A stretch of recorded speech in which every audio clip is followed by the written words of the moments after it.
நாமத்திற்கு கர்த்தருடைய பரிசுத்த நாமத்திற்கு மகிமை உண்டாவதாக. இந்த நல்ல நாளிலும் மீண்டுமாக தேவ சமூகத்திலே நாம் கூடுவதற்கான வாய்ப்பை கர்த்தர் கொடுத்ததற்காக தேவனை ஸ்தோத்திரிப்போம். அதே போல அருமையான பிள்ளைகள் பாடின பாடலுக்காக கூட நான் கர்த்தருக்கு நன்றி செலுத்துகிறேன். அருமையான அந்த ஆங்கில பாடல்களை பாடின பிள்ளைகளுக்காக மக்களுக்காக நன்றி செலுத்துகிறேன். குறிப்பாக இந்த பாடலுடைய கருத்தின்படியாக the God is still working on us. தேவன் இன்னும் நம்மேல் கிரியை செய்து கொண்டிருக்கிறார் என்று நாம் பாடினோம். ஆகவே நம்மை முழுமையாக்குவதற்காக, நம்மை பெர்ஃபெக்ஷனுக்கு கொண்டு போறதுக்காக still God is working on us. He never rejected us. நம்மை ஆகாது தள்ளாமல் மறுபடியுமாக நம்மை வனைந்து புனரமைத்து தம்முடைய சாயலை நம்மில் தருவதற்காக இன்றைக்கும் ஒரு கொய்யவனை போல நம்முடைய ஆண்டவர் கிரியை செய்து கொண்டிருக்கிறார். அதைத்தான் நாம் பாடினோம். தேவன் தாம் இந்த நாளை நமக்கு ஆசீர்வதித்து கொடுப்பாராக. இப்பொழுது நாம் மீகாவின் புத்தகத்திற்கு திரும்ப. Let's turn to Micah chapter 5. நாம் 5ஆம் அதிகாரத்தை ஆரம்பித்தோம். ஆகவே இந்த நாளிலே 5ஆம் அதிகாரத்தினின்று அந்த பாடங்களை கற்றுக்கொள்ள நாம் பிரயாசப்படுவோமாக. ஜெபத்தோடு கூட நாம் இருந்தால் நமக்கு தேவையான ஆலோசனைகளை கர்த்தர் கொடுப்பார் என்று நான் முழுமையாய் நம்புகிறேன். Chapter 5, அதிகாரம் 5 நாம் ஆரம்பித்தோம். அதிகாரம் 5 நாம் 7ஆக பிரித்ததை ஞாபகத்தில் வைத்திருக்கலாம். 1ஆம் வசனத்திலே the beginning of Messiah, மேசியாவினுடைய துவக்கம். 2ஆம் வசனத்திலே மன்னிக்கவும் 2ஆம் வசனத்திலே beginning of the Messiah. அதே செகண்ட் வேர்ஸ்ல birth of Messiah. 3ஆவது வசனத்திலே the beginning of the Messiah's rule என்று நாம் பார்த்தோம். 4ஆவதாக 4, 5, 6 வசனங்கள் 4, 5, 6 verses, the blessed ministry of the Messiah. அடுத்ததாக 5ஆவதாக 7, 8 and 9, the blessedness of Messiah's rule or kingdom என்று நான் தலைப்பை கொடுத்தேன். 6ஆவதாக the breaking down of all their false trust and dependence என்று சொல்லி இருந்தேன். அதாவது இஸ்ரவேல் மக்கள் தங்களுடைய வாழ்க்கையிலே அவர்கள் நம்பிக்கை வைத்த தவறுதலான நம்பிக்கைகளை தாறுமாறாக்குகிறார் என்று நாம் பார்க்க முடியும். 7ஆவதாக a brutal but a righteous judgment of God upon the nations of the world. இதுதான் நாம் போன வாரத்திலே இந்த பகுதியை சிந்திக்கும் பொழுது பிரித்தோம். நாம் முதல் 2 வசனங்களை சிந்தித்து முடித்தோம். அந்த 2 வசனங்களினுடைய மொத்த சுருக்கம் இவ்வளவுதான். ஆண்டவராகிய இயேசு கிறிஸ்து அவர் வரப்போகிற மேசியா எங்கிருந்து வருகிறார்? இஸ்ரவேலை ஆளுகிறவர் பெத்லகேமிலிருந்து புறப்பட்டு வருகிறார். அது அவருடைய ஹியூமானிட்டியை காட்டுவதாக சொன்னேன்.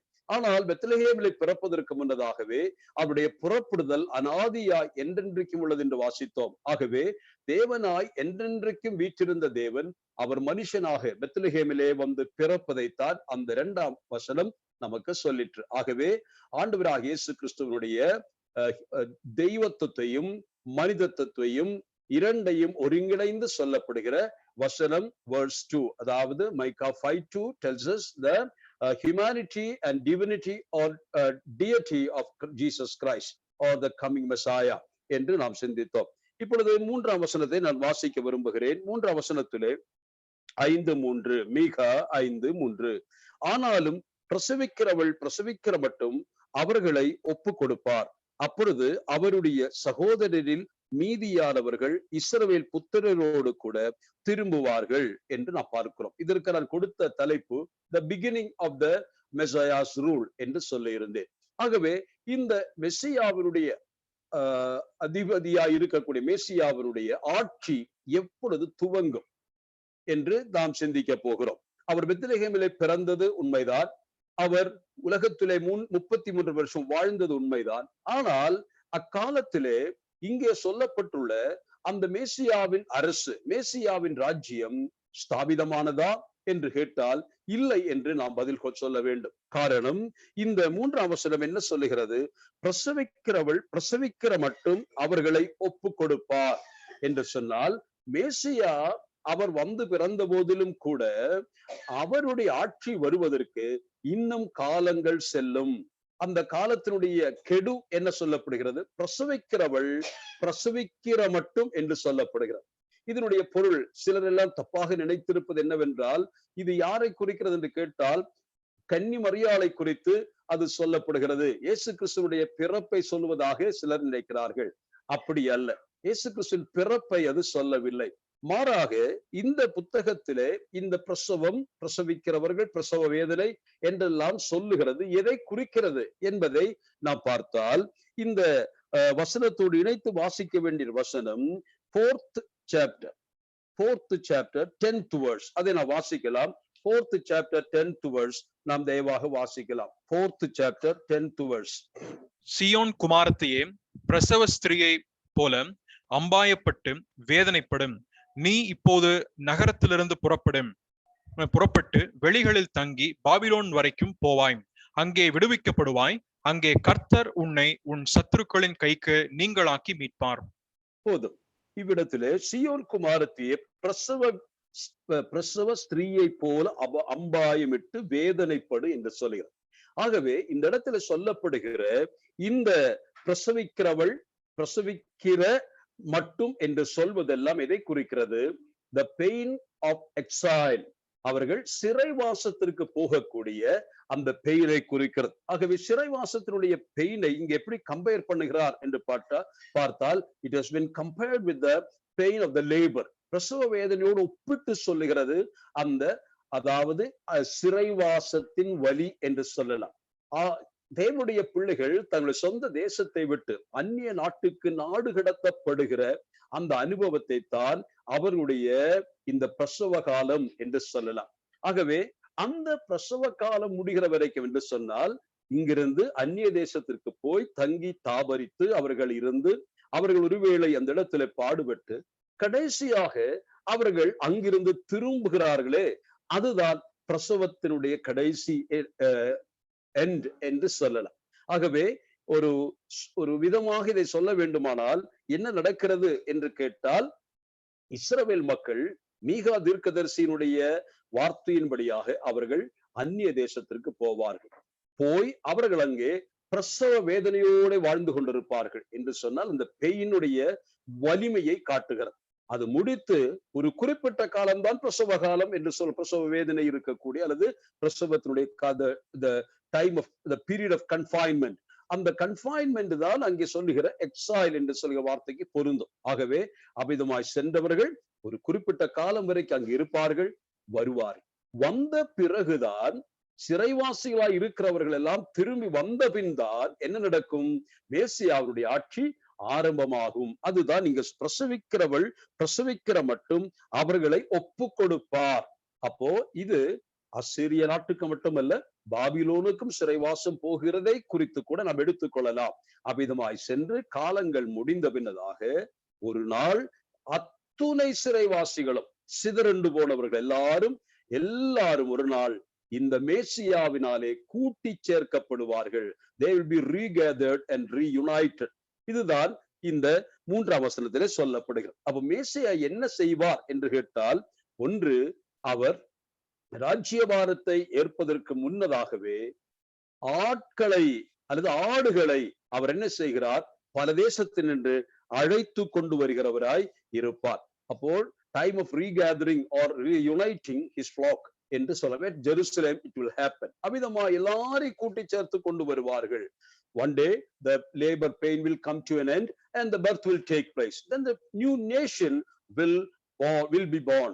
அதற்கு பின்னதாக மில்லினியம் என்று சொல்லுகிற 1000 வருஷ சாட்சி ஆரம்பமாகும். லிட்டரலாக இந்த மில்லினியம் நடைபெறும் என்பதை வேதம் நமக்கு கற்றுக் கொடுக்க. அதில் அபிப்பிராய பேதங்கள் உண்டு. மில்லினியம் என்று சொன்னால் சிலர் சொல்லுவது போல அது இப்பொழுதே ஆரம்பமாயிற்று என்று சொல்லுகிறார்கள். மில்லினியம் இல்லை, அப்படிப்பட்ட ஒரு கருத்து இல்லை. அதெல்லாம் ஒரு அலங்கார பிரயோகங்கள் என்று சொல்லுகிறவர்கள் இருக்கிறார்கள். ஆகவே மில்லினியம் முன்னாடி வருகிறது அல்லது அதற்கு பின்னாடி வருகிறது என்றெல்லாம் பலவிதமான கருத்துக்கள் இருக்கிறது. ஆகவே அந்த விஷயத்தை குறித்து நமக்கு சந்தேகம் வேண்டாம்.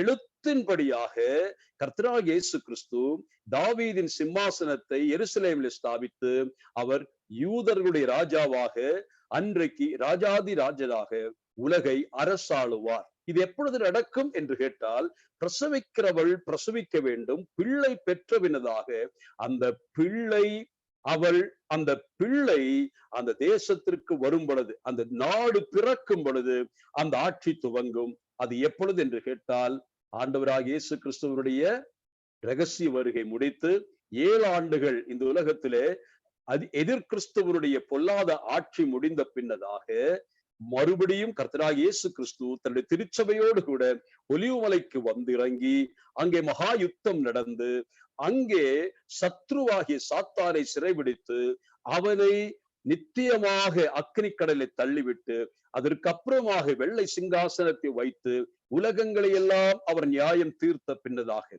அவ்விதமாக ஒரு ஆட்சி காலம் துவங்குகிறது. ஆனால் இந்த 1000 வருஷ அரசாட்சி எப்பொழுது என்று கேட்டால் 7 வருஷத்தினுடைய காலம் முடிந்து கிறிஸ்துவனுடைய மகிமை பொருந்தின வருகையோடு கூட 1000 வருஷ அரசாட்சி ஆரம்பமாகும். ஆகவே இது எழுத்தின்படி நிறைவேறப் போகிற ஒன்று.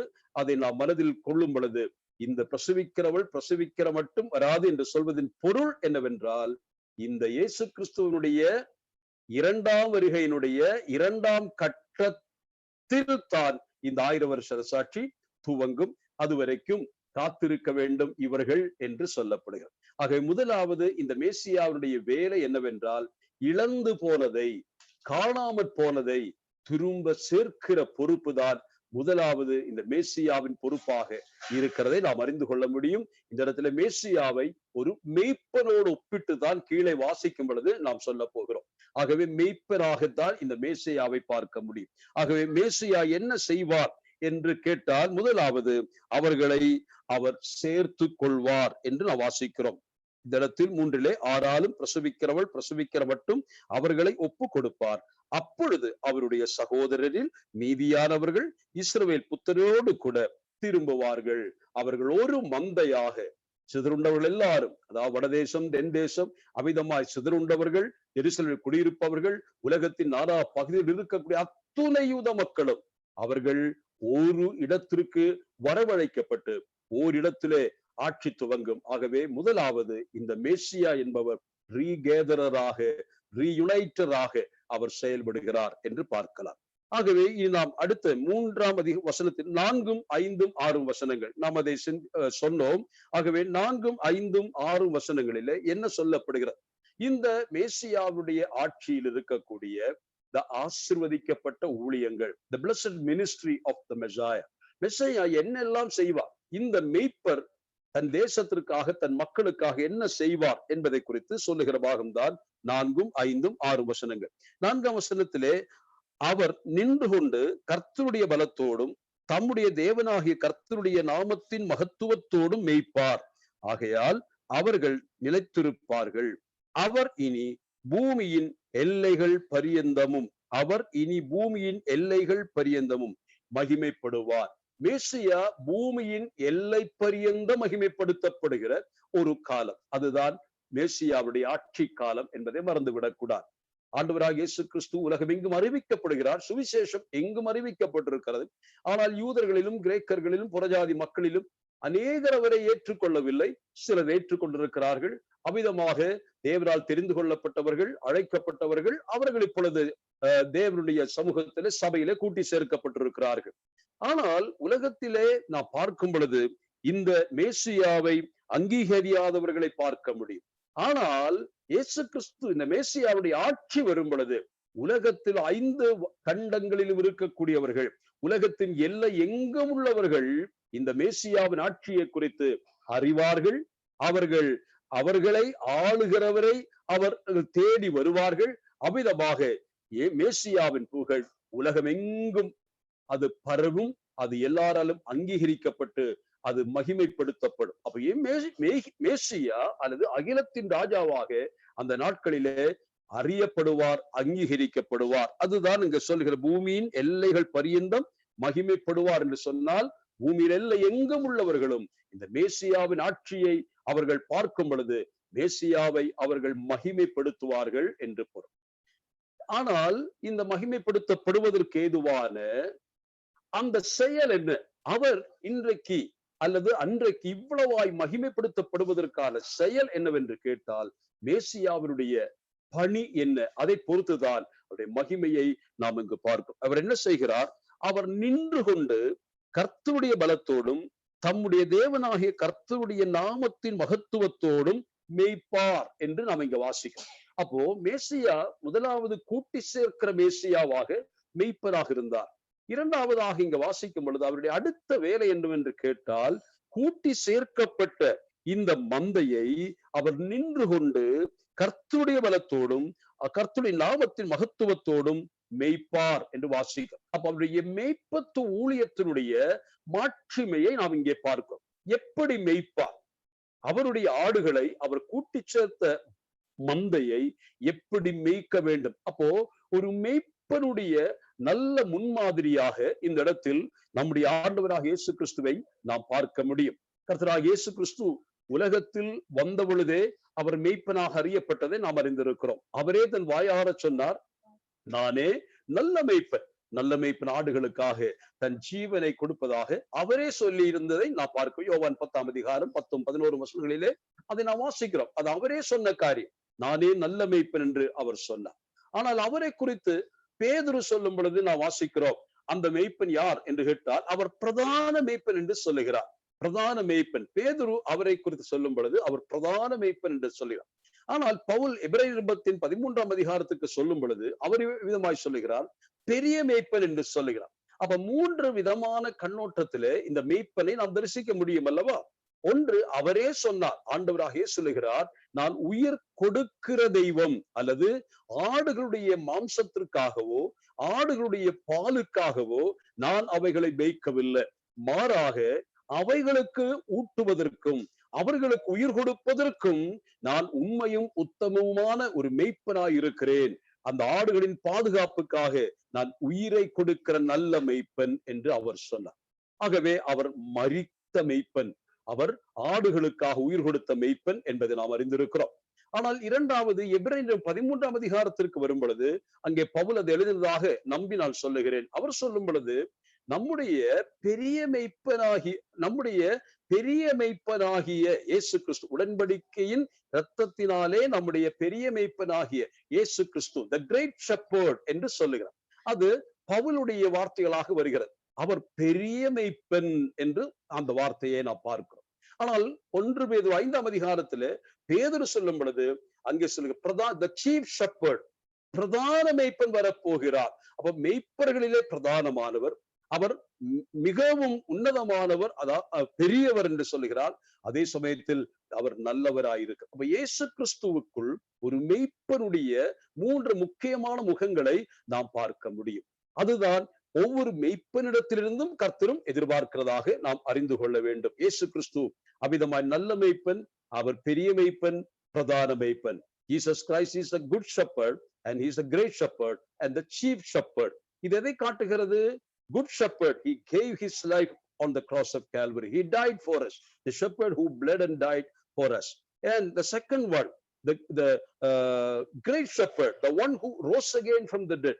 அதுதான் அந்த Hebrews chapter 13 வாசிக்கும் பொழுது மரித்தோரிலிருந்து உயிர்த்தெழுந்த நம்முடைய பெரிய மெய்ப்பன் என்று வாசிக்கிறோம். ஆகவே பெரிய மெய்ப்பன் யார் என்று கேட்டால், மரித்தவர்கள் எல்லாரும் மெய்ப்பனெல்லாம் மரித்து போயிருக்க மரணத்தை உயிர்த்தெழுந்த மெய்ப்பனாக அந்த இயேசு கிறிஸ்துவை பார்க்கும். ஆனால் பேதுரு சொல்லும் பொழுது பிரதான மெய்ப்பன் சொல்ல காரணம், அந்த மெய்ப்பன் ஒருவரே மறுபடியுமாய் திரும்பி வந்து தன்னுடைய மந்தையை சேர்க்க வருகிறார். ஆகவே அவர் பிரதான மெய்ப்பன், சீஃப் ஷெப்பர்ட் என்று அவர் சொல்லுவதை நாம் பார்க்கிறோம். இயேசு கிறிஸ்துவுடைய மரணம், அவருடைய உயிர்த்தெழுதல், அவருடைய திரும்பி வருகையை இந்த 3 வார்த்தைகள் நமக்கு ஞாபகப்படுத்துகிறது. அப்ப இயேசு கிறிஸ்து தான் உண்மையான மெய்ப்பன் என்பதற்காக இதை சொல்லிக் கொண்டு வந்தேன். இவர்தான் 1000 வருஷ சாட்சியிலே தாவீதின் சிம்மாசனத்தை அமர்ந்திருந்து உலகை ஆளப் போகிறார். இப்படிப்பட்ட மெய்ப்பன், நல்ல மெய்ப்பன், பெரிய மெய்ப்பன், பிரதான மெய்ப்பன். இது நமக்கு ரொம்ப ஆறுதலை கொடுக்கிற வார்த்தை. நம்முடைய நல்ல மெய்ப்பன், நம்முடைய பெரிய மெய்ப்பன், நம்முடைய பிரதான மெய்ப்பன், உலகை ஆளுகிற ராஜாதி ராஜனாய் அவர் ஒரு நாள் இருப்பார். அவரோடு கூட நாமும் ஆளுகை செய்வோம் என்பதை நாம் அறிந்து கொள்ள வேண்டும். இந்த 5ஆம் அதிகாரம் 4 நாம் அதை மினிஸ்ட்ரியை வாசித்த பொழுது என்ன வாசித்தோம்? மெய்ப்பார் என்ற வார்த்தையை வாசித்தோம். 4 அவர் நின்று கொண்டு மெய்ப்பார். இந்த நின்று கொண்டு மெய்ப்பார் என்ன அர்த்தம்?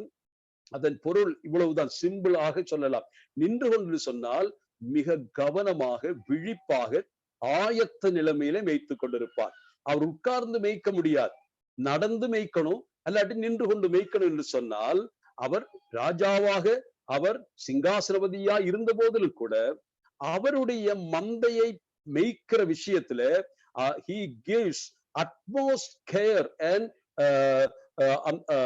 கேர்ஃபுல்னஸ், ரொம்ப கேர்ஃபுல்லா மேய்ப்பாரு என்று அர்த்தம். விழிப்போட மேய்ப்பாருன்னு அர்த்தம். நின்று கொண்டு, அவர் அப்படியே நின்று கொண்டே மேய்த்து கொண்டிருக்கிறார் சொன்னால் பொருள் புரிகிறது நினைக்கிறேன்.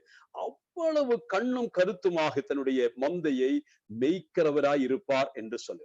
ஆனால் அவருக்கு மெய்ப்பர் என்ற பெயரும் மெய்ப்பார் என்று சொல்லப்பட்டதுனாலே எப்படி மெய்ப்பார், அதுதான் முக்கியமானது. அவர் மெய்ப்பார், நின்று கொண்டு மெய்ப்பார். ஆனால் எப்படி மெய்ப்பார் பாருங்கள், அந்த வசனத்திலே கர்த்தருடைய பலத்தோடும் தம்முடைய தேவனாகிய கர்த்தருடைய நாமத்தின் மகத்துவத்தோடும். இதை நமக்கு காட்டுகிறது. ஒன்று, அவருடைய மெய்ப்பத்த ஊழியத்திற்கான பலம் மனுஷீக பலம் அல்ல, அது தெய்வீக பலத்தோடு செய்வார். தெய்வ பலத்தோடு மேய்க்கிறார். நின்று கொண்டு தெய்வத்தினுடைய அந்த அனந்தமான வல்லமையை பயன்படுத்தி தன்னுடைய மந்தையை அவர் மேய்ப்பார். அது மட்டுமல்ல, அடுத்து என்ன சொல்லப்படுகிறது, கர்த்தருடைய மகத்துவத்தோடும். இதன் பொருள் என்ன என்று கேட்டால், தெய்வீகமான மகிமையை வெளிப்படுத்தும் வண்ணமாக மேய்ப்பார். அப்ப ரெண்டு காரியங்கள் அங்கே சொல்லப்படும். ஒன்று, by the power of God and for the glory of God. அவர் மேய்க்கிற மெய்ப்பத்து ஊழியத்திலே ரெண்டு காரியங்கள் அவர் கவனிப்பார். ஒன்று, தான் மேய்க்கிற நேரத்திலே நான் நின்று கொண்டு கவனமாய் மேய்க்கிறேனா என்று அவர் பார்க்கிறார். இரண்டு, அவர் மேய்க்கும் பொழுது அவர் சகல வல்லமையையும் பயன்படுத்துகிறார். தன்னுடைய மந்தைக்காக, தன்னுடைய ஆடுகளுடைய உயிர் பாதுகாப்புக்காக அவர் அவ்வளவாய் வல்லமையை பயன்படுத்துகிறார். அவருடைய தெய்வீக வல்லமை மெய்ப்பத்துவத்திற்காக பயன்படுத்துகிறார். தனக்குள்ளதையெல்லாம் அதற்காக கொடுக்கிறார். இதற்காக கடைசியில கேட்டால், தெய்வ நாம மகத்துவம், தேவனுடைய நாமத்தின் மகத்துவம் விளங்க வேண்டும் என்பதற்காக அவர் அதை செய்கிறதாக இங்கே பார்க்கும். அப்போ ஒரு மெய்ப்பனுடைய ஊழியத்திலே மெய்ப்பார் என்று சொல்கிற வார்த்தையை நான் பார்த்தோம். இந்த மெய்ப்பார் என்று சொல்லும் பொழுது அதனுடைய பொருளை நான் பார்த்தால் ஃபீடிங் என்ற வார்த்தை தான் அதிகமாக பயன்படுத்தப்படுகிறது. நமக்கு தெரியும், யோவான் 19ஆம் அதிகாரத்திலே நாம் மன்னிக்கவும், யோவான் 21 நம்முடைய ஆண்டவர் பேதுருவிடத்திலே அந்த நேர்முக தேர்வு நடத்துகிற நேரம், அந்த திபெரியா கடற்கரையிலே அந்த பேதுரு ஆண்டவரை சந்திக்கிறார். ஆண்டவர் பேதுருவை பார்த்து கேட்கிற கேள்விகளை நாம் அறிவோம். அதெல்லாம் பழக்கமான பகுதிகள் தான். ஆனால் இந்த பகுதியிலே பேதுருவுக்கு ஆண்டவர் சொல்லும் பொழுது என்ன சொல்லுகிறார்? முதலாவது யோவான் 21:15 வசனத்திலே நீங்கள் வாசித்தால், அங்கே ஒரு ஆங்கில மொழிபெயர்ப்பில் நான் விதமாய் வாசித்தேன். டென்ட் மை லேம்ப்ஸ் என்று சொல்லப்பட்டிருக்கிறது. என்னுடைய ஆட்டுக்குட்டிகளை நீ மேய்க்க வேண்டும் என்று சொல்லப்படுகிறது. என்னுடைய ஆட்டுக்குட்டிகள், போஸ்கோ என்ற வார்த்தை அந்த மேய்க்கிறதுக்கு சொல்லப்படுகிறது. அது ஒரு வித்தியாசமான வார்த்தை. ஆகவே அதன்படி ஆட்டுக்குட்டிகளை போஸ்கோ பண்ண வேண்டும் என்று சொல்லுகிறார். இரண்டாவதாக அதே 21:16 நான் வாசிக்கும் பொழுது, ஷெப்பர்ட் மை ஷீப், அது மலையாள மொழிபெயர்ப்பிலே பார்த்தால் ஆடுகளை பாலிப்பது, பரிபாலிப்பது என்ற வார்த்தை பயன்படு, அதற்கு பொய்மெய்னோ என்ற வார்த்தை பயன்படுத்தப்படுகிறது. போஸ்கோ என்ற வார்த்தைக்கும் பொய்மைனோ என்ற வார்த்தைக்கும் வித்தியாசம் இருக்கிறது நாம் அறிந்திருக்கோம். அப்போ ஆட்டின் குட்டிகளை நீ போஸ்கோ பண்ணணும், அதே போல இந்த ஆடுகளை நீ பரிபாலனம் செய்ய வேண்டும். மீண்டும் கர்த்தர் சொல்லுகிற மூன்றாவது சொல் டென்ட் மை ஷீப், என் ஆடுகளை மேய்ப்பாயாக, இது சொல்லப்படுகிறது. அப்போ ஆடுகளை மேய்க்க வேண்டும், பரிபாலனம் செய்ய வேண்டும், ஆகவே அதற்குள் போஷிக்க வேண்டும், ஃபீட் பண்ண வேண்டும். இதெல்லாம் உட்கொள்ளுகிற வார்த்தைகள் தான் அங்கே பேதுருவுக்கு கர்த்தர் சொல்லுகிறார். அப்ப ஆண்டவருடைய மந்தையை மேய்ப்பதற்கு பேதுரு தேர்வு செய்யப்படும் பொழுது அவனுக்கு கொடுக்கப்பட்ட பொறுப்பு அங்கே நாம் பார்த்தோம். அப்போ இந்த ஆடுகளை இந்த பேதுரு எப்படி மேய்த்தான், தன்னுடைய வாழ்நாட் காலத்திலே எப்படி மேய்த்தான் என்று பார்த்தால் நமக்கு நன்றாக தெரியும். பேதுரு ஒரு மெய்ப்பனை போல, மெய்ப்பனுடைய கைகளிலே கோலும் தடியும் உண்டு என்று பார்க்கிறோம். ராட் அண்ட் ஸ்டாஃப் என்று சொல்கிறார்கள் அல்லவா, அவ்விதமாய் ஒரு மெய்ப்பனுடைய கைகளிலே கோலும் தடியும் இருக்கு. எதற்கு இந்த கோலும் தடியும் என்று கேட்டால், கோல் என்று சொல்கிற நீளமானதை காட்டுகிறது. ஒரு கோல், நீளமான கோல், அது எதை காட்டுகிறது? அது மேலே இருக்கக்கூடிய இலைகளை எல்லாம், மரக்கிளைகளிலிருந்து இலைகளை சாய்த்து ஆடுகளுக்கு கொடுப்பதற்கு அதை பயன்படுத்தலாம். ஆகவே அது ஃபீடிங்காக பயன்படுத்தும். ஆனால் அடுத்ததாக அங்கே தடி என்று சொல்லுகிறது இஸ் ஃபார் கரெக்ஷன். அவைகள் தவறு செய்யும் பொழுது அவைகளை சரியான பாதையிலே அது பின்பக்கமாக அடித்து அவைகளை சரியாக நடத்துவதற்கு அந்த கோலை, அந்த தடியை பயன்படுத்துவார்கள். சிக்ஷிப்பதற்காக அதை பயன்படுத்தலாம். ஆகவே one is for counselling R feeding என்று சொல்லலாம், the other one is for correction என்று நாம் எடுத்துக்கொள்ளலாம். ஆகவே பேதுரு கைகளிலும் இருந்த 2 கோல்கள் அல்லது 2 கோலும் தடியும் என்று சொல்லுகிறது 2 நிருபங்கள். ஒன்று பேதுரு எழுதின 1ஆம் நிருபம். அந்த நிருபத்திலே பேதுரு என்ன செய்கிறார்? அவர் போஷாக்கை கொடுக்க, ஆடுகளை போஷிக்கிறார். he is feeding his flock என்று சொல்லலாம். 2வது இடத்திற்கு போகும் பொழுது அந்த இடத்துல he is protecting his sheep from the enemies. இதுதான் 2ஆம் அதிகாரத்திலே. அங்க பரியாசக்காரர்கள் இருக்கிறார்கள், கள்ள தீர்க்கதரிசிகள் இருக்கிறார்கள், அதை போல கடைசி நாட்களிலே பலவிதமான துர்போதனைகளை கொடுக்கக்கூடிய கள்ள தீர்க்கதரிசிகள் வருவார்கள். இதையெல்லாம் சொல்லி சபையை பாதுகாப்பதற்காக, சத்ருவின் கைகளில் இருந்து பாதுகாப்பதற்காக 2ஆம் நிருபத்தையும் எழுதுகிறதை பார்க்க முடியும். அப்போ ஒரு ஆயன் அல்லது மெய்ப்பனுடைய முக்கியமான 2 காரியத்தை நாம் சிந்தித்தோம். ஒன்று, அவன் ஃபீடிங், அவனுக்கு ஆடுகளை ஃபீட் பண்ணுகிறவனாக இருக்கணும். இன்னொன்று, ஆடுகளை ப்ரொடெக்ட் பண்ணுகிறவனாக, சத்ருக்கள் கை நின்று பாதுகாக்கக்கூடியவனாய் இருக்க வேண்டும் என்பதை நாம் பார்க்க முடியும். ஆகவே தான் ஒரு மெய்ப்பனாய் இருக்கக்கூடிய தெய்வ பிள்ளைகள், குறிப்பாக தெய்வ சபைகளிலே பொறுப்புள்ளவர்கள், மெய்ப்பர்களாக, மெய்ப்பர்கள், மூப்பர்கள் என்று அறியப்படுகிற பிரிஸ்பிட்டரோஸாகவோ அல்லது எபிஸ்கோபோஸாகவோ அல்லது அமிதமாக பொய்மெனியா என்று சொல்லுகிற, பொய்மையோ என்று சொல்லுகிற தலைப்பிலே இருக்கக்கூடியவர்களாய் இருந்தாலும் அவர்களுக்கும் அவசியமாய் இருக்க வேண்டிய, அவர்கள் நிச்சயமாய் சபையை என்ன செய்ய வேண்டும்? அவர்கள் போஷிக்கிறவர்களாய் இருக்க வேண்டும். They should attend to the welfare of the or the growth of the flock என்று நாம் அறிந்து கொள்ள வேண்டும். ஆகவே தான் நிருபங்களை எழுதும் பொழுது பாஸ்டரல் எபிசில்ஸ் என்று சொல்லுகிற மெய்ப்பத்த நிருபங்களை பவுல் எழுதும் பொழுது அந்த நிருபங்களிலே குறிப்பாக 1 தீமோத்தேயு 3ஆம் அதிகாரம் 2ஆம் வசனத்திலே வாசிக்கலாம். 1 தீமோத்தேயு 3:2, அதே போல தீத்து 1:9 வாசிக்கலாம். 2 வசனங்களை வாசிக்கலாம். ஆகையால் கண்காணியானவன் குற்றம் சாட்டப்படாதவனும் ஒரே மனைவியை உடைய புருஷனும் ஜாக்கிரதையுள்ளவனும் தெளிந்த புத்தியுள்ளவனும் யோக்கியதையுள்ளவனும் அந்நியரை உபசரிக்கிறவனும் போதக சமர்த்தனுமாய் இருக்க வேண்டும். போதக சமர்த்தனுமாய் இருக்க வேண்டும். அது முக்கியமாய் அந்த கடைசியில சொல்லப்படுகிறது. 1 தீமோத்தேயு 3ஆம் அதிகாரத்திலே கண்காணிப்பை விரும்புகிறவர் அவர்கள் எப்படிப்பட்டவர்களாய் இருக்க வேண்டும் என்று சொல்லுகிற பகுதி. ஆகவே அந்த இடத்திலே போதகர்கள் அல்லது குறிப்பாக மெய்ப்பர்களுக்கு இருக்கக்கூடிய 3 முக்கியமான குணாதிசயங்களை பவுல் வகையறுத்து சொல்லுவதை நாம் படித்திருக்கிறோம். பல வேத பிரசங்கங்கள் மூலமாக, டீச்சிங்ஸ் மூலமாக நாம் அறிந்திருக்கிறோம். ஒன்று, they should be efficient, they are to be efficient parents. அதாவது பேரண்டல் ஸ்கில்ஸ் உள்ளவர்களாய் இருக்க வேண்டும் என்று அவர்களை குறித்து சொல்லப்படுகிறது. பிள்ளைகளை வளர்த்து, பிள்ளைகளை தெய்வ பக்தியில வளர்த்து, அவர்கள் நல்ல ரிப்போர்ட் உள்ள மக்களாக இருக்கிறார்கள் என்று சொல்லுகிறவர்கள், அப்படிப்பட்டவர்கள் தெய்வ சபையை ஆள வேண்டும் என்று அங்கே பார்க்கிறோம். 2வதாக அவருடைய வாழ்க்கையில நன்னெறி, அதாவது சன்மார்க்க வாழ்க்கையில அவர்கள் எப்படி இருக்க வேண்டும்? As far as their moral side is concerned, they should be perfect and blameless before God. இதுதான் 2வது அவர்களுக்கு சொல்லப்படுகிற தகுதியாயிருக்கு.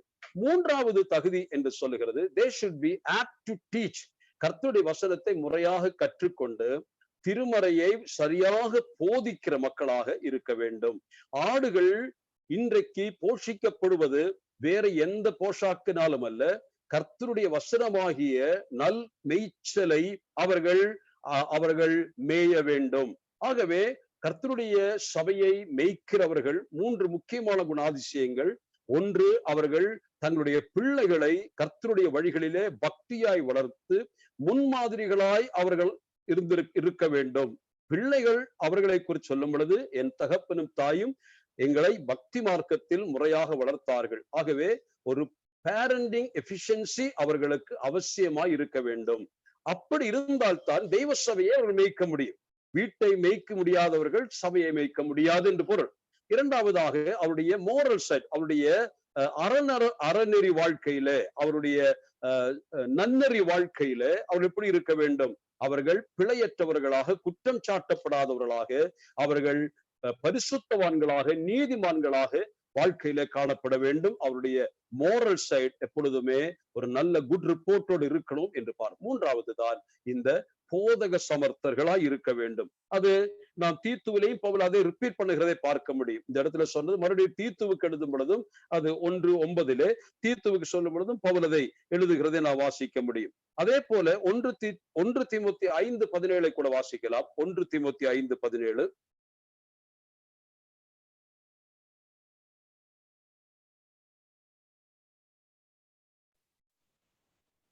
நன்றாய் விசாரணை செய்கிற மூப்பர்களை, விசேஷமாக திருவசனத்திலும் உபதேசத்திலும் பிரயாசப்படுகிறவர்களை இரட்டிப்பான கனத்திற்கு பாத்திரராக எண்ண வேண்டும்.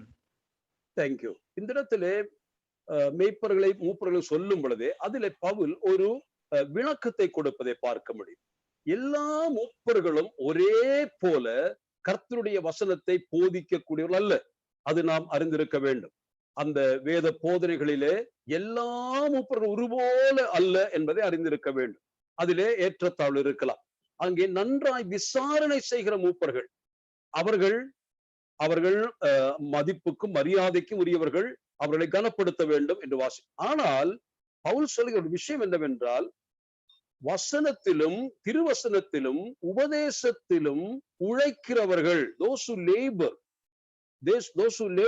labor hard in the doctrine and the word, அதில் உழைக்கிறவர்கள் இரட்டிப்பான கனத்திற்கு நாம் மதிப்பு கொடுக்கிறோம் என்று சொல்லப்படுகிறது. ஆகவே மூப்பர்களிலேயே இந்த வேத வசன போதனைகளிலே சிறந்தவர்களை அதிகமாக ஆடுகள் கனப்படுத்துவார்கள் என்று பொருள்.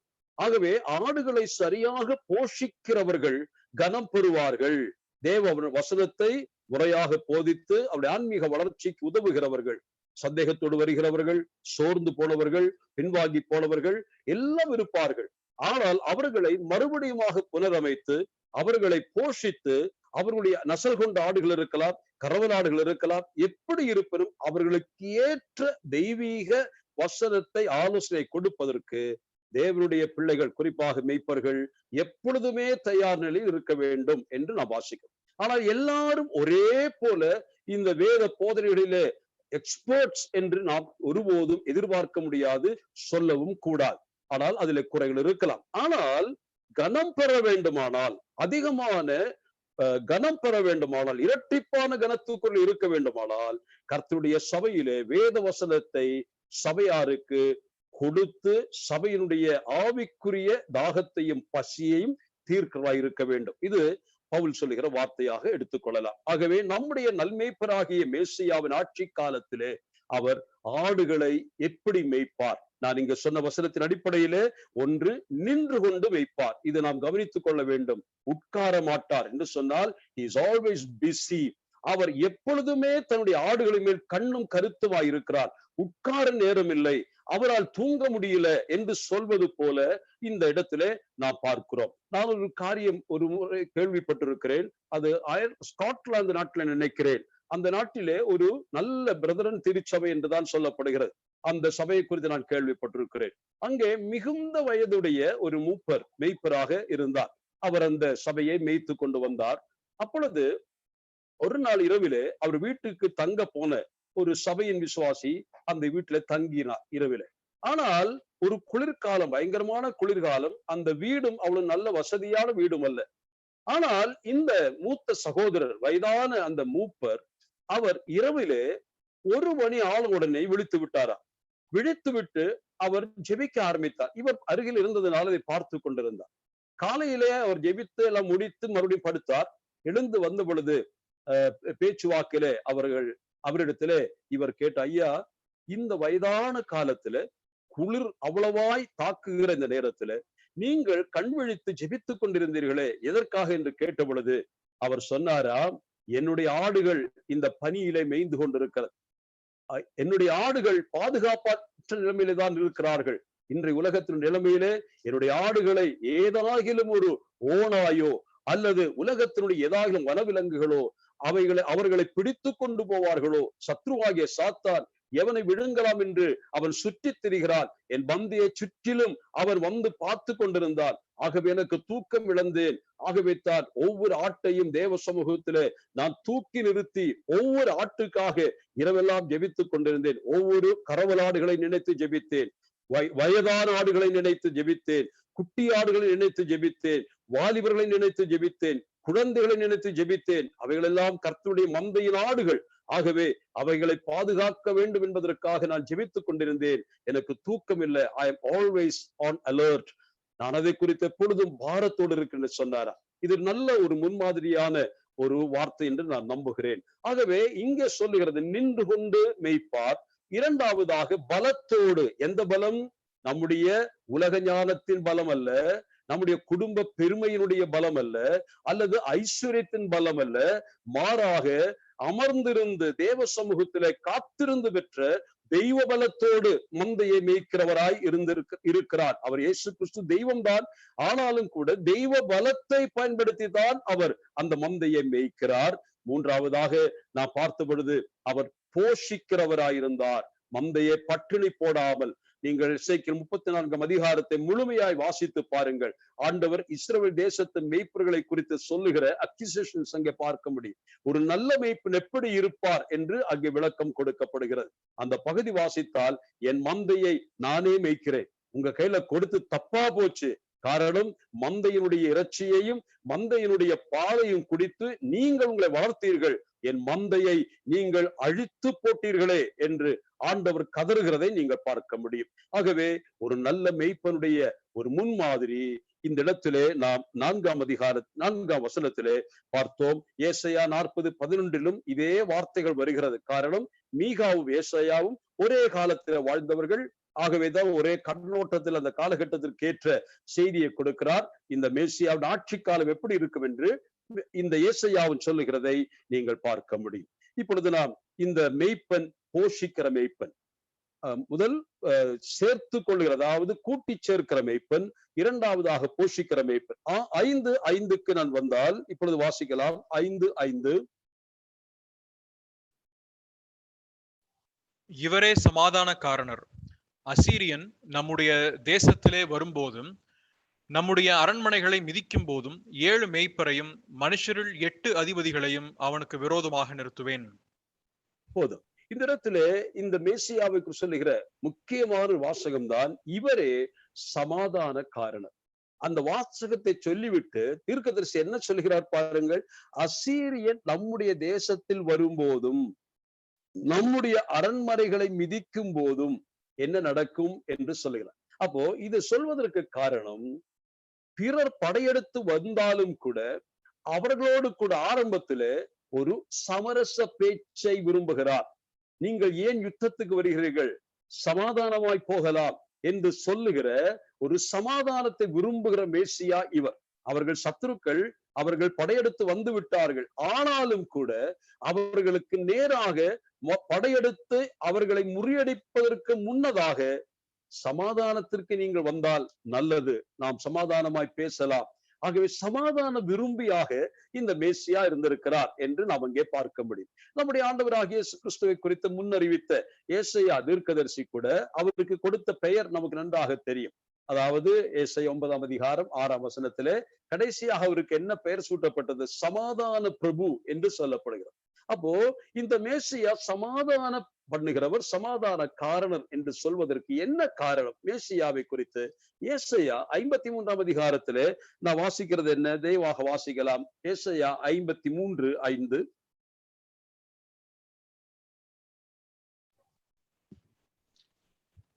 நம்முடைய மீறுதல்களின் நிமித்தம் அவர் காயப்பட்டு, நம்முடைய அக்கிரமங்களின் நிமித்தம் அவர் நொறுக்கப்பட்டார். நமக்கு சமாதானத்தை உண்டு பண்ணும் ஆக்கினை அவர் மேல் வந்தது, அவருடைய தழும்புகளால் குணமாகிறோம். நமக்கு சமாதானத்தை உண்டு பண்ண வேண்டும் என்பதுதான் இந்த சமாதானக்காரனுடைய விருப்பம். அதாவது சமாதானம் உண்டு பண்ணுகிறவர் யாராயிருப்பார்? 2 பேர் சண்டை போடுகிறார்கள், நடுவில் நின்று கொண்டு இருவர் மத்தியிலே பேசி அவர்களை ஒப்புரவாக்குகிறவர் தான் சமாதானம் உண்டாக்குகிறவர். ஆனால் ஆண்டவராகிய இயேசு கிறிஸ்து பாபியாய மனுஷனுக்கும் பரலோகத்தில் உள்ள பரிசுத்த தேவனுக்கும் இடையிலே மத்தியஸ்தம் செய்ய நிற்கிறார். ஆகவே சமாதானத்தை உண்டு பண்ண வேண்டும் என்பதற்காக தேவகுமாரன் மத்தியஸ்தராய் வந்த பொழுது அவர் என்னவாயிற்று? அவர் சிலுவையிலே மரிக்க வேண்டியதாயிற்று. மத்தியஸ்தன் மரிக்க வேண்டும் அல்லது சமாதானத்தை உண்டு பண்ண வேண்டும் என்றால் சமாதானத்திற்கு ஏற்றபடி ஒரு தண்டனையை அவர் அடைய வேண்டியதாயிற்று. அப்ப சமாதான பிரபுவானவர் சமாதானத்தை உண்டு பண்ணுவதற்காக அவர் என்ன செய்கிறார்? அவர் அந்த சமாதானம் உண்டு பண்ணும் ஆக்கினையை அவர் தன்மேல் ஏற்றுக்கொண்டார்.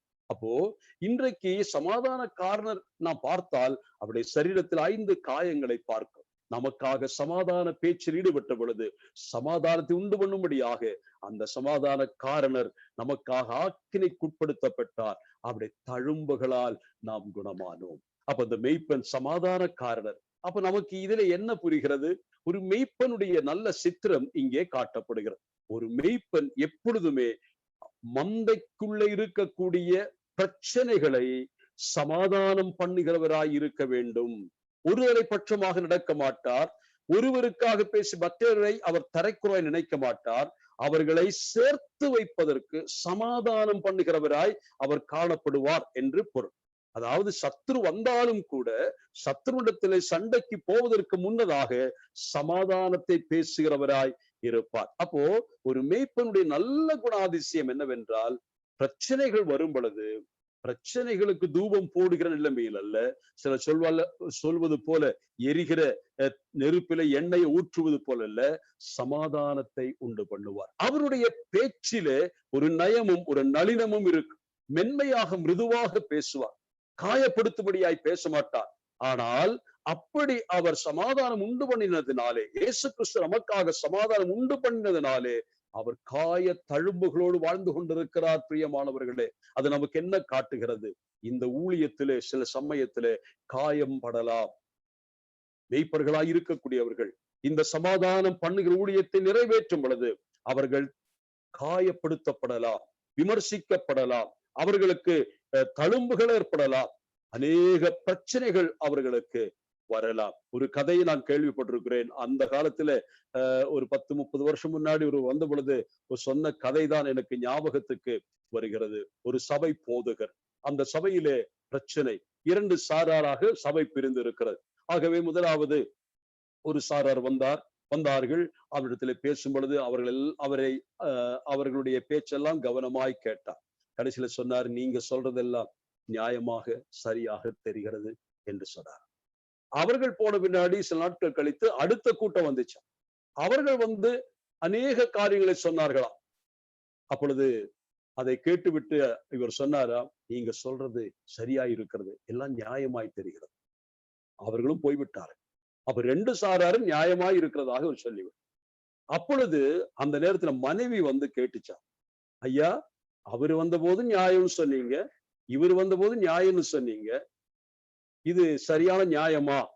ஒன்னா சரி, ஆனா தப்புன்னு சொல்லணும். இது 2 சாராரையும் நியாயம்னு சொல்லிட்டீங்களே, எப்படின்னு கேட்ட பொழுது இந்த மூப்பரு இந்த ஐயா சொன்னாரா, இப்ப நீ சொல்றதும் சரிதான், நீ சொல்றதும் நியாயமான காரியம்தான் என்று சொல்லி மனைவியிடத்திலே சொல்லிச்சான். அப்போ இந்த ஊழியத்துல, இந்த மினிஸ்ட்ரியில பீஸ் மேக்கர்ஸ் என்ற நிலைமையிலே நாம் பணியாற்றும் பொழுது அநேக சமயங்களிலே காயப்படலாம். அதற்கு கூட தயாராகத்தான் இருக்க வேண்டும் என்று நான் ஞாபகப்படுத்துகிறேன். அப்படிப்பட்டவர்கள், அதாவது சமாதானத்தை உண்டு பண்ணுவதற்கு காயங்களை ஏற்றுக்கொள்ள ஆயத்தமாயிருப்பவர்களால் மட்டும்தான் நிச்சயமாக சமாதானத்தை உண்டு பண்ண முடியும். நம்முடைய மெய்ப்பர் அதற்கு நல்ல ஒரு முன்மாதிரியாக நான் பார்க்கிறேன். இப்பொழுது நாம் அடுத்த இடத்திற்கு வரலாம். அடுத்தது என்னவென்று பார்த்தால் 6ஆம் வசனம், 5:6 நான் வாசிக்கும் பொழுது இவ்விதமாய் வாசிக்கிறோம், பாருங்கள். இவர்கள் அசீரிய தேசத்தையும் நிம்ரோதின் தேசத்தையும் அதனுடைய வாசல்களுக்கு உட்புறமாக பட்டணத்திற்கு பட்டயத்திற்கு இரையாக்குவார்கள். அசீரியன் நம்முடைய தேசத்தில் வரும்போதும் நம்முடைய எல்லைகளை மிதிக்கும் போதும் அவனுக்கு நம்மை தப்புவிப்பார். மேசியாவினுடைய இந்த இடத்துல சொல்லுகிற எத்தனாவது ஊழியம் என்று பார்த்தோம்? முதலாவது கூட்டி சேர்க்கும் ஊழியம், இரண்டாவதாக போஷிக்கும் ஊழியம், மூன்றாவதாக சமாதானம் பண்ணும் ஊழியம். இப்பொழுது நான்காவதாக நாம் என்ன வாசித்தோம் என்று கேட்டால், இந்த மெய்ப்பன் அவர் சமாதானத்தை பேசுவார், ஆனால் சமாதானத்திற்கு முன்வராதவர்களை இந்த மெய்ப்பன் எப்படி அந்த சத்துருக்களை பாதுகாப்பார் என்று கேட்டால், அவர்களுக்கு சொல்லுவதெல்லாம் சரி என்று சொல்லி சரண்டர் ஆக மாட்டார். He won't surrender to the claims or demands of the enemy. அப்படி சரண்டர் ஆகிற மெய்ப்பர் அல்ல. இங்க என்ன சொல்லப்படுகிறது? ஜனத்தை தப்புவிக்க வேண்டுமானால் தாக்குதல் நடத்த வேண்டும், தன்னுடைய மந்தையை பாதுகாக்க வேண்டுமானால் தாக்க வேண்டும் என்று சொல்லப்படுகிறது. ஆகவே இந்த மெய்ப்பன் என்ன செய்கிறார்?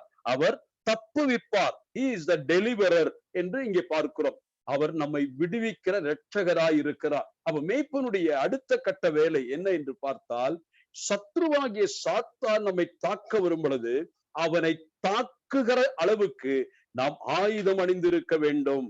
இந்த மெய்ப்பன் என்ன செய்கிறார்? அசீரியா வாசிக்கும் பொழுது அசீரிய தேசத்தையும் நிம்ரோதின் தேசத்தையும் என்று வாசிக்கிறோம். அசீரிய தேசம் நமக்கு நன்றாக தெரியும். அது அந்த நாட்களிலே வல்லரசாக இருந்த தேசம்தான். அதாவது மீகா தீர்க்கதரிசி எல்லாம் செய்தி கொடுக்கிற நேரத்துல அன்றைக்கு இருந்த வல்லரசு அசீரியர்கள் தான். பாபிலோனியர்கள் அன்றைக்கு அசீரிய அடிமைகளாக இருந்தவர்கள், ஒரு சாதாரண நாடுதான். ஆனால் காலப்போக்கிலே அசீரியர்களை மேற்கொள்ளும் அளவிற்கு ஆற்றல் படைத்தவர்களாக பாபிலோனியர்கள் வளர்ந்ததை பார்க்கும்படி சரித்திரத்திலே வருகிறது. ஆனால் அதற்கு அநேக நாட்கள் ஆயிற்று. அசீரியர்கள் தான் இப்பொழுது இருக்கக்கூடிய பிரச்சனையாக நான் பார்க்கிறோம். அப்பொழுது இந்த மெய்ப்பனை சொல்லும் பொழுது, இந்த சம்பவம் நடக்க போகிறது எப்பொழுது? 1000 வருஷம் நடக்க போகிறதா? ஆனால் அந்த மெய்ப்பனுடைய தன்மையை சொல்வதற்காக அசீரியன் வந்தாலும் சரி, நிம்ரோதின் நிம்ரோதின் ஆட்கள் வந்தாலும் சரி, நம்முடைய இந்த மெய்ப்பன் இருக்கிறார் அல்லவா, இவர்கள் கைகளில் நின்று நம்மை தப்புவிக்க வல்லவராயிருக்கிறார். இது நமக்கு ஆறுதலை கொடுக்கிற வார்த்தை. காரணம் அசீரியனும் நிம்ரோதும் என்று வாசிக்கிறோம் அல்லவா, இரண்டும் வல்லரசுகள் என்று சொல்லலாம். இந்த நிம்ரோதை குறித்து நான் வாசிக்கும் பொழுது நிம்ரோதை குறித்துள்ள சரித்திரம் நமக்கு நன்றாக தெரியும். ஆதியாக புத்தகத்தின் 10ஆம் அதிகாரம் 8, 9, 10 வசனங்களிலே தான் நிம்ரோதனுடைய வரலாற்றை நான் வாசிக்கிறோம். கூஷ் நிம்ரோதை பெற்றான் என்று சொல்லி ஆரம்பித்து அவனுடைய ராஜ்யத்தின் ஆதிஸ்தானங்கள் அங்கே பாபேல் என்று சொல்லி நான் வாசிக்கிறோம். 10ஆம் வசனத்துக்கு வரும் பொழுது பாபேல் என்று சொல்லி 5 பட்டணங்களை குறித்து சொல்லுகிறதை பார்க்க முடியும். ஆகவே பாபிலோனுடைய அடிப்படை ஆட்சியின் துவக்கம் எப்பொழுது என்று கேட்டால், அந்த கன்செப்ட் ஆஃப் பாபிலோனியன் கன்செப்ட் அது எப்ப ஆரம்பமானது? நிம்ரோதின் காலகட்டத்திலே ஆரம்பமானது. அப்ப நிம்ரோதும் இப்படிப்பட்ட வல்லரசாக வளர்ந்து அவன் இப்பொழுது பாபிலோனிய அரசாக மாறி இஸ்ரேல் மக்களுக்கு விரோதமாய் வரப்போகிறார்கள். ஆனால் இந்த இடத்துல தீர்க்கதரிசி சொல்லுகிறார், அசீரியனானாலும் சரி அல்லது அதற்கு பின் அவனை மேற்கொள்ளக்கூடிய பாபிலோனியர்கள் வந்தாலும் சரி, இந்த மெய்ப்பன் ஆட்சி நடத்தும் பொழுது அவரை நம்பலாம். அவர் ஒருபோதும் நம்மை அந்த சத்ருவுக்கு நம்ம இரையாக கொடுக்க மாட்டார். காரணம், உயிர் கொடுத்து நம்மை நேசித்தவர், உயிர் கொடுத்து மீட்டவர். ஆகவே இனி ஒருபோதும் நம்மை கைவிடாத மெய்ப்பன் என்று அசீரியர்களை குறித்தும் நிம்ரோதின் நாட்களை குறித்து சொல்லும் பொழுது தீர்க்கதரிசி அழகாக சொல்லுகிறார். இது நாம் படித்த பொழுது ஒரு வசனம் அதிலே இவ்விதமாய் வந்தது, அதை கூட நான் சொல்ல விரும்புகிறேன். பாருங்கள், இவர்கள் அசீரிய தேசத்தையும் நிம்ரோதின் தேசத்தையும் அதனுடைய வாசல்களுக்கு உட்புறமாக பட்டயத்திற்கு இரையாக்குவார்கள். இந்த இடத்துல இவர்கள் என்று சொல்லுகிறோம் யார் என்று ஏற்கனவே சொல்லப்பட்ட வசனம் சொல்லப்பட்டிருக்கிறது. அதை நான் விளக்கவில்லை. காரணம், இந்த மெய்ப்பனுக்கு கீழாக இருக்கக்கூடிய, அதாவது அன்றைக்கு மெய்ப்பன் ஆட்சி செய்யும் பொழுது அந்த மெய்ப்பனுக்கு கீழாக அண்டர் ஷெப்பர்ட்ஸ் அங்க வாசித்தால் உங்களுக்கு தெரியும். 5ஆம் வசனத்திலே வாசிக்கும் பொழுது இந்த அரண் விதிக்கும் போது 7 மெய்ப்பரையும் மனுஷரில் 8 அதிபதிகளையும் அவனுக்கு விரோதமாக நிறுத்துவேன் என்று சொல்லுகிறார். அப்போ சமரச பேச்சு அங்கே முடிந்து அவர்கள் சண்டைக்குதான் தயாராக இருக்கிறார் சொன்னால், இந்த மெய்ப்பர்கள் 7 அதிபதிகள் 8 என்று 7, 8 என்று சொல்லுகிறது. அது என்னுடைய இந்த குரோயிங் நம்பர் அதுதான் காட்டுகிறது. அதாவது அதிகமாக அனுப்புவார் என்ற அர்த்தத்தில் சொல்லப்படுகிறது. இன்க்ரீசிங் நம்பர்ஸ் என்று அதற்கு பொருள்படுத்தலாம். ஆகவே 7, 8 என்று சொல்லுகிறது போல வளர்ச்சி அதிகமான ஆட்களை அனுப்பி அந்த சத்துருக்களை அவர் தடை செய்து நிறுத்துவார், உள்ள வர விட மாட்டார். இதுதான் முதல் சொன்னது. ஆனால் இங்க சொல்லப்படுகிற 6 வாசிக்கும் பொழுது என்ன வாசிக்கிறோம்?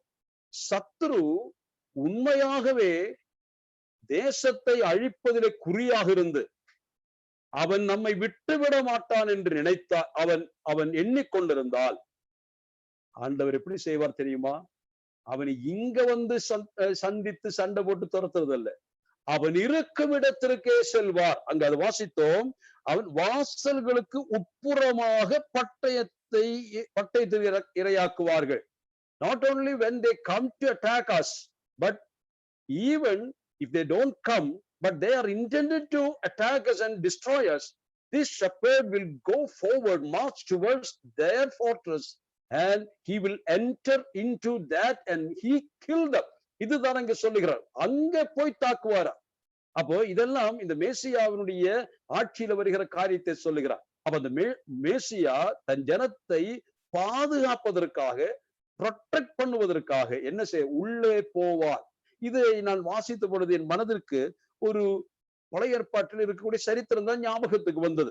அதை கொஞ்சம் வாசிக்கலாம். 1 நாளாகமம் 11ஆம் அதிகாரம் 22, First Chronicles 11:22, 1 நாளாகமம் 11:22. அங்கு தாவீதினுடைய சேனாபதிகளை குறித்தும் பராக்கிரமசாலிகள் வாசிக்கிறோம் அல்லவா? அந்த இடத்துல ஒரு மனிதனுடைய வீர பராக்கிரமத்தை குறித்து சொல்லும் பொழுது அவரை சொல்லுகிற பாகம் அது 1 நாளாகமம் 11:22. பராக்கிரமசாலியாகிய யோய்தாவின் குமாரனும் கப்சேயேல் ஊரானுமாகிய பெனாயாவும் செய்கைகளில் வல்லவனாய் இருந்தான்.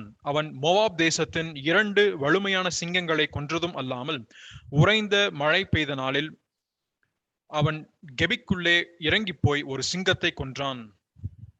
பாருங்கள், பெனாயாவை குறித்து சொல்லுகிற வேதமா இது அநேகர் நமக்கு பிரசங்கமாய் சொல்லி இருக்கிறார்கள்.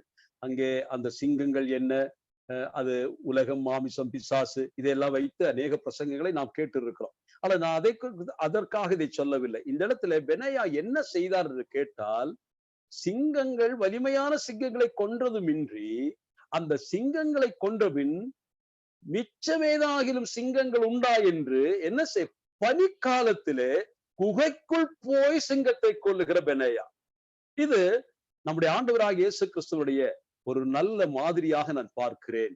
காரணம், நம்மை சத்ரு தாக்க வந்து அப்பொழுது நம்மை பாதுகாப்பது மட்டுமல்ல, இனிமேல் சத்ரு நம்மை தாக்க வராதபடிக்கு சத்ருவை தன் குகையிலேயே அழிக்கிறவராய் நம்முடைய கர்த்தராகிய இயேசு கிறிஸ்து இருக்கிறார். இது நம்மை அதிகமாய் பலப்படுத்தட்டும். இது நமக்கு பல நிலைமைகளை சிந்திக்க முடியும். அதாவது நாம் செய்கிற பாவத்தை தடை செய்வது மட்டுமல்ல, இனிமேல் பாவம் செய்யாதபடிக்கு நமக்குள் பிரவேசித்து நம்மை அவர் சுத்திகரிக்கிறவராய் இருக்கிறார். பாவத்தினுடைய விதைகளோ பாவத்தினுடைய விலங்குகளோ நம்முடைய உள்ளத்தில் இருந்தால் அவர் உள்ளே வந்து அவைகளை சங்கரிப்பார் என்று நாம் எடுத்துக்கொண்டால், நம்மை தாக்குகிற பிசாசுடைய காரியங்கள் அல்லது பாவ கிரியைகளை தடுப்பது மட்டுமல்ல, பாவ கிரியைகள் உற்பத்தி செய்கிற ரிசோர்ஸ், அந்த சோர்ஸுக்கே சென்று அவைகளை அழிப்பவராய் இருக்கிறார். இது நம்முடைய மெய்ப்பன். நம்மை எவ்வளவாய் அவர் சுத்திகரித்து பாதுகாக்கிறார் என்பதற்கு அதை நான் ஞாபகப்படுத்தினேன். ஆகவே 5ஆம் அதிகாரத்திலே இப்பொழுது நாம் படித்த 4, 5, 6 வசனங்களில் இந்த Blessed Ministry of the Shepherd Messiah என்று நாம் பார்த்து முடித்தோம். ஆகவே இந்த இடத்திலே நான் சொல்லிக் கொண்டு வந்து ஒரு வார்த்தை சொல்ல வரும். First of all, he is a regatherer or reuniter. இது நமக்கு ஒன்று நான் சொல்லும் பொழுது கர்த்தர் சொன்ன வார்த்தையே சொல்ல விரும்புகிறேன். சகேயுவை அழைத்து கொண்டு வீட்டுக்கு போகும் பொழுது பலர் சாடினார்கள். அப்பொழுது கர்த்தர் சொன்னார், நான் காணாமல் போனதை தேடவும் ரட்சிக்கவுமே மனுஷகுமாரன் வந்தார். காணாமற் போனதை தேடவும் ரட்சிக்கவும் வந்தார். ஒரு நல்ல மெய்ப்பனுடைய ஒரு கேரக்டர் அதிலே நாம் பார்க்கிறோம். காணாமற் போனதை தேடுகிற ஒரு நல்ல உள்ளம் மெய்ப்பருக்கு இருக்க. போனால் போகட்டும் என்று சொல்லுகிற மெய்ப்பர்கள் இருக்கும் காலகட்டங்களிலே காணாமல் போனதை கூட கண்டுபிடித்து அவர்களை அன்பு காட்டி மறுபடியும் தோளில் சுமந்து சொந்த வீட்டுக்கு, அதாவது தெய்வ ஆலயத்திற்கு கொண்டு வருகிறவர்கள், காணாமல் போனதை தேடி சேகரிக்கிற மெய்ப்பர்கள். 2வதாக வாசிக்கும் போது இடத்துல நாம் பார்த்தது, அவர் ஃபீடராக இருக்கிறார். the one who feeds his flock என்று சொன்னேன். கர்த்தருடைய வசனத்தாலே அவர்கள் போஷிக்கப்படுவதற்கு ஏதுவாக தங்களை வசனத்திற்கு ஒப்பு கொடுத்தவர்கள். அடுத்ததாக நான் பார்த்தது பீஸ் மேக்கர் என்று பார்த்தோம்.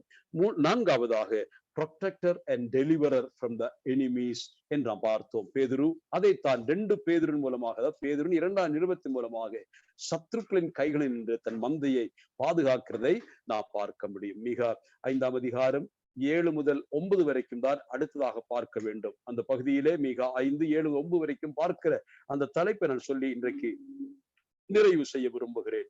அதற்கு தலைப்பாக நான் சொல்லி இருக்கிறது the blessedness of millennium. இதுவரைக்கும் நான் பார்த்த வார்த்தைகளை நீங்கள் கவனித்திருக்கலாம்.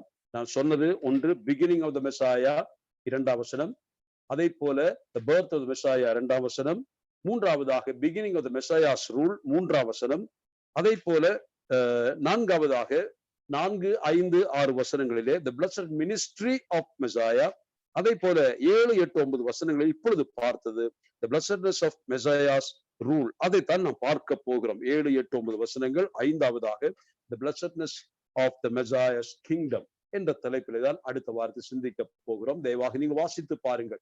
அதுவும் அந்த இடத்திலே நாம் சிந்திக்கும் பொழுது நாம் நம்முடைய சபையை கூட அங்கு எடுத்து கொண்டு வரலாம். அந்த சபையினுடைய ஆசீர்வதிக்கப்பட்ட தன்மையை அது காட்டுகிறது. 7, 8, 9 வசனங்கள் அந்த இடத்தை வாசித்தார் உங்களுக்கு நன்றாக அதை இன்றைக்கு கூட சொல்லி முடிக்கலாம். மிக எளிமையான ஒரு பகுதிதான்.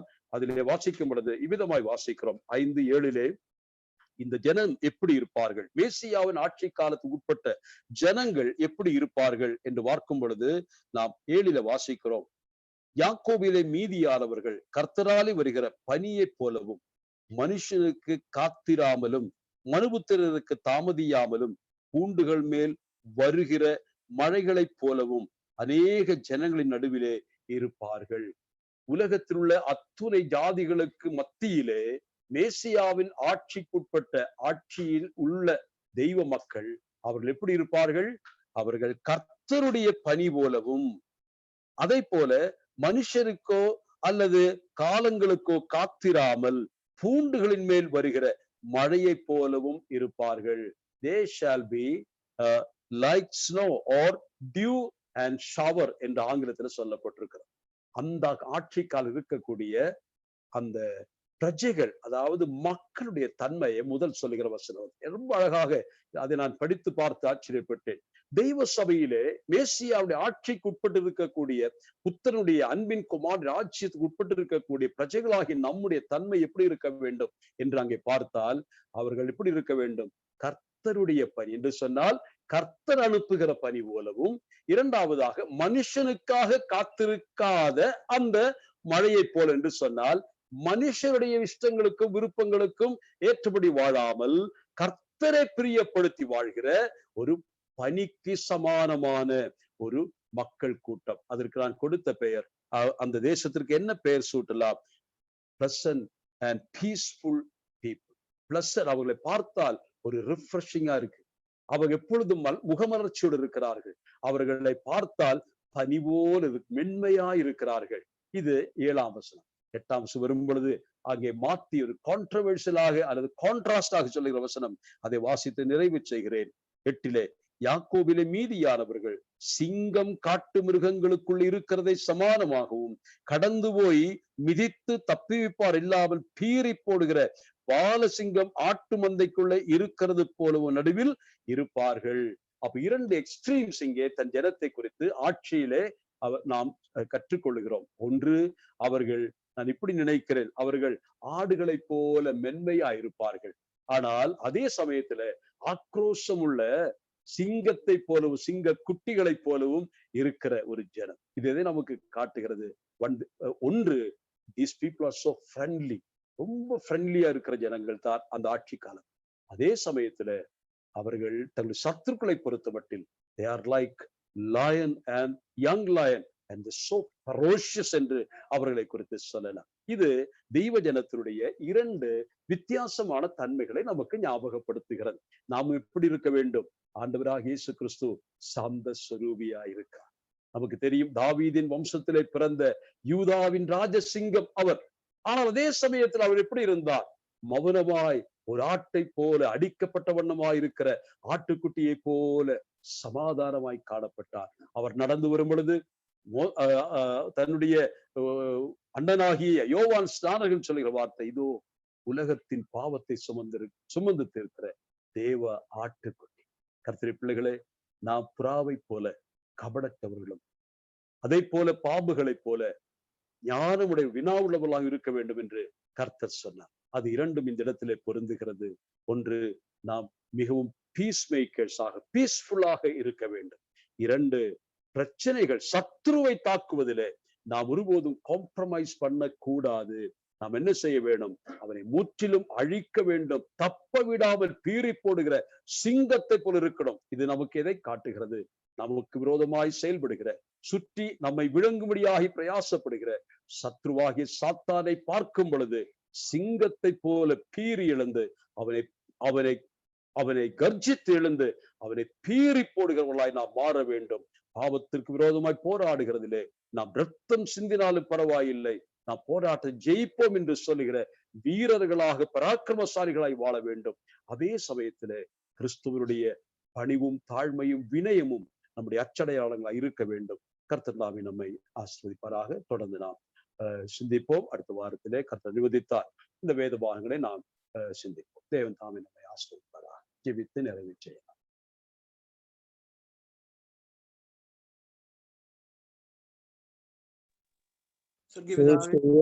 നിങ്ങൾക്ക് അല്പനേരം ഇന്ന് സന്ധ്യാസമയത്ത് ധ്യാനത്തിന്റെ മുമ്പാകെ ഇരിക്കുവാൻ തക്കോണം കർത്താവ് ഞങ്ങളെ കൃപയാൽ സഹായിച്ചു. അതോർത്ത് നന്ദിയോടെ സ്തോത്രം.